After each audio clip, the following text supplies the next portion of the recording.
ये लड़ाई त्रिकोणीय नहीं बल्कि सिर्फ दो लोगों के बीच में होने जा रही है। और हालांकि बसपा के इस प्रत्याशी के आत्मविश्वास की तारीफ करनी चाहिए। जातीय समीकरण में भाजपा कहीं न कहीं हावी है, लेकिन वर्तमान समय की अगर बात करें तो कई चुनाव हार चुके तनुज पुनिया कहीं न कहीं अपना चेहरा बनाने में जरूर सफल हुए। बाराबंकी में जिस प्रकार से लोकसभा चुनाव की बात हो रही थी उस प्रकार से गर्मियां नहीं दिख रही थी, लेकिन जैसे ही नामांकन दाखिल हुए उसके बाद बाराबंकी की लोकसभा सीट पर तमाम सरगर्मियां दिखाई पड़ने लगी हैं।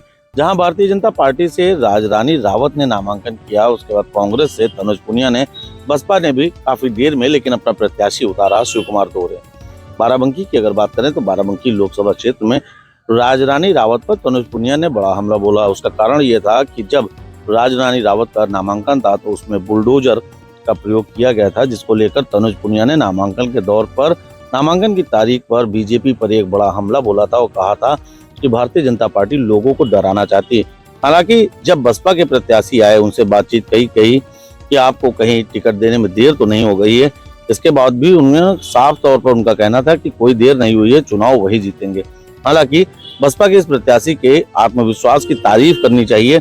कुल मिलाकर अब ये चुनाव जो यहाँ पर त्रिकोणीय माना जा रहा था कि समाजवादी पार्टी और बहुजन समाज पार्टी तथा भाजपा के बीच में लड़ाई होगी, ये लड़ाई त्रिकोणीय नहीं बल्कि सिर्फ दो लोगों के बीच में होने जा रही है। और ये लड़ाई एनडीए गठबंधन और इंडिया गठबंधन के बीच में होने जा रहा है, जिसके क्रम में बाराबंकी में इंडिया गठबंधन के प्रत्याशी तनुज पुनिया रहेंगे और भाजपा से कमल की प्रत्याशी राजरानी रावत रहेंगी। जातीय समीकरण में भाजपा कहीं न कहीं हावी है, लेकिन वर्तमान समय की अगर बात करें तो कई चुनाव हार चुके तनुज पुनिया कहीं न कहीं अपना चेहरा बनाने में जरूर सफल हुए। तनुज पुनिया लोगों के बीच में खासा प्रिय हो रहे हैं, जिसके तमाम अर्थ भी निकाले जा सकते हैं। तमाम लोगों का यह भी कहना है कि इस बार तनुज पुनिया के पक्ष में चुनाव है।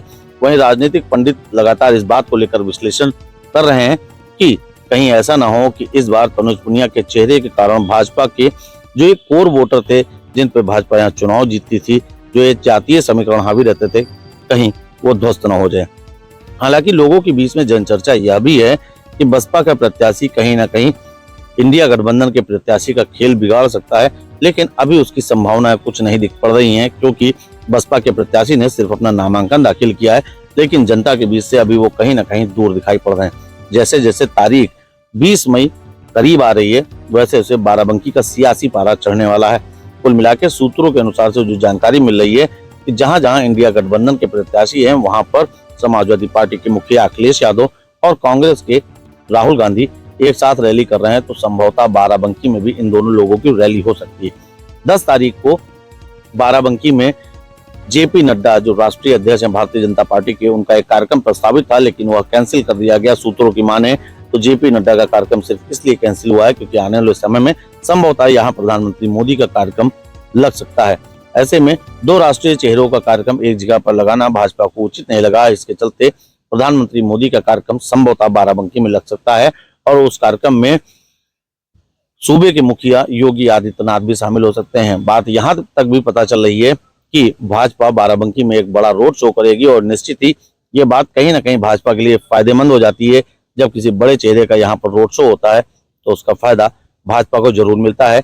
वो बात अलग है कि विधानसभा चुनाव में तमाम रोड शो हुए, तमाम प्रचार हुआ, लेकिन किन्हीं कारणों से भाजपा को यहाँ से हार मिली थी और विधानसभा चुनाव में डॉक्टर राम कुमार मौर्य जो थी यहाँ पे प्रत्याशी, उनको हार मिली थी। लेकिन यहाँ पर भाजपा को इस बात पर विचार करना आवश्यक होगा कि वह लगातार नगर से हार रहे हैं। बाराबंकी की सदर विधानसभा सीट कहीं ना कहीं सपा का मजबूत गढ़ है। वैसे ही ठीक जैतपुर भी इस बार तनुज पुनिया के लिए मुफीद साबित हो सकता है। कुर्सी की अगर बात करें तो हालांकि कुर्सी से राजरानी रावत भी आती हैं, लेकिन वहां पर राकेश वर्मा की हार का बदला सपा ही लेने के लिए तैयार बैठे हैं।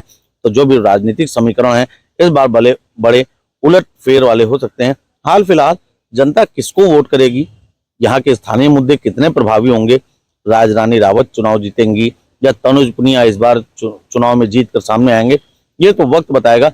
लेकिन जैसे जैसे तारीखें करीब आ रही, सियासी पारा चढ़ता जा रहा है। आप ही बताइए कि आप अपने किस पसंदीदा कैंडिडेट को आने वाले चुनाव में वोट करने जा रहे हैं। धन्यवाद।